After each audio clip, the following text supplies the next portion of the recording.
ఈరోజు నువ్వు మోసం చేసినా బాగుపడితే రేపు నాశనమై పాతాళం చేరుతావు. నీది కాని రక్తపు సంబంధాన నీ కష్టం కాని చెమటబొట్టు నీకు సంతోషాన్ని ఇస్తుందా? ఇది ఆన్సర్. ఈరోజు నువ్వు మోసం చేసినా బాగుపడితే రేపు నాశనమైపోయి పాతాళాన్ని చేరుతావు. నీది కాని రక్తపు సంపదన నీ కష్టం కాని చెమటబొట్టు నీకు సంతోషాన్ని ఇస్తుందా?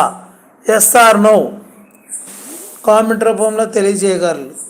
ఈ రోజున నువ్వు మోసం చేసి బాగుపడితే రేపు నాశనమై పాతాళాన్ని చేరుతావు.